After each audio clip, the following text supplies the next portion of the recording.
Guys അപ്പോൾ ഇന്നത്തെ video എന്ന് വെച്ചാൽ ഗൈസ് ഞങ്ങൾ പുറത്ത് അയ്യത്ത് വരെ ഒന്ന് പോയിട്ട് കിടക്കുക. അവിടെ കുറേ മഞ്ചാടിയൊക്കെ കിടപ്പുണ്ട് ഗൈസ്.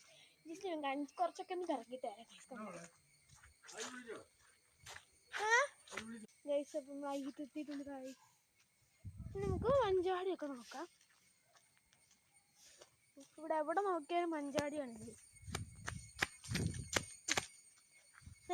നമുക്ക് 2 എണ്ണം കിട്ടിയിട്ടുണ്ട്. 2 മഞ്ചാടി ഇട്ടിട്ടുണ്ട്. ഞങ്ങൾ കോഴി നിൽക്കുന്നു. കുട്ടാപ്പി ഇങ്ങോട്ട് പോകും. കുട്ടാപ്പി കൃഷ്ണൻ്റെ ഇടയ്ക്ക് പല പേരൊക്കെ ഇട്ടുകൊണ്ടിരിക്കും. ഇവിടെ കുറേ മഞ്ഞൾ ഇവിടെ തൂക്കുമ്പോൾ ഇങ്ങനെ ഈ കരിയിലയുടെ ഒക്കെ ഇടയ്ക്കോട്ടൊക്കെ പക്ഷെ വല്ലതും കാണാൻ പറ്റില്ല. രണ്ട് കാഴ്ച ഇവിടെ ഒരു മഞ്ചാടി കൊണ്ട് ഞാനുള്ളത് കാണിച്ചു തരാം. 3 മഞ്ചാടി ഇവിടെ കിടപ്പുണ്ട് കാഴ്ച. എനിക്ക് കൂട്ടായിട്ടുണ്ടെങ്കിൽ നമുക്ക് കിടക്കാതെ.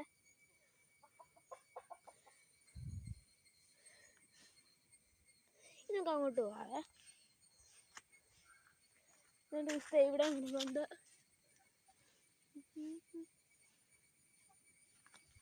നമുക്ക് അങ്ങോട്ട് പോവാം. ഇത്ര ഒന്നും വക്കീൽ നിന്ന് മഞ്ചാടി മഴ ഞാൻ ജസ്റ്റ് നിന്ന് കാണിക്കാം. ഗൈസ് ഇതാണ് മഞ്ചാടി മരം. ഇവിടെ തൂക്കമൊക്കെയാണ് എൻ്റെ അപ്പൂപ്പൻ. ഈ ശിഖരമൊക്കെ നിൽക്കാൻ എന്ത് ക്യൂട്ടാണ് ഗൈസ്. ഇത് മഞ്ചാടി മരമാണ് ഗൈസ്. പിന്നെ ജാതിക്ക, ഇത് ജാതിക്കയുടെ അച്ഛനാണ് കേട്ടോ. ഈ ജാതിക്കൊന്നും വളരാതില്ല ഗൈസ്. ജാതിക്കയിലൊക്കെയാണ് ജാതിക്ക വെള്ളമാണ്. പക്ഷെ ഈ ജാതിക്ക എന്ന് പറഞ്ഞാൽ ഈ മുട്ടില് കുഞ്ഞു മുട്ടൊക്കെ ഇല്ലേ ഇത്രയും നമുക്ക് കഴിക്കാനൊക്കെ പറ്റുമേ. ഇത്രേ ഈ അച്ഛൻ ജാതിക്കയിൽ വളർത്തുന്നു എന്നുള്ള കാര്യം ഞങ്ങളിവിടെ പറയുന്നത്. ഈ ജാതിക്കൊന്നും വളരാത്ത ജാതിക്ക അങ്ങനെ അച്ഛൻ എന്നാണ് വിളിക്കുന്നത്. ആൺജാതി തന്നെയാണ് വിളിക്കുന്നത്.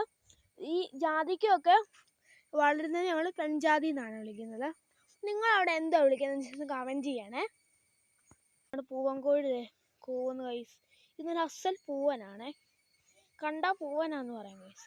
ഇത് 2, 3, 4, 5 കൂടെ ഒന്ന് പറിക്കാം. ഗൈസ് നിങ്ങളവിടെ ഇത്ര കുഞ്ഞു ജാതിക്ക ഉണ്ടെങ്കിൽ കമൻറ്റ് ചെയ്യണേ. ഇത്രയുള്ള വീഡിയോ. അപ്പം ഗൈസ് ബൈ ബൈ. എല്ലാവരും കമൻറ്റ് ചെയ്യണം, ലൈക്ക് ചെയ്യണം, ഷെയർ ചെയ്യണം. അപ്പം ഇത്രയുള്ളൂ. Bye by.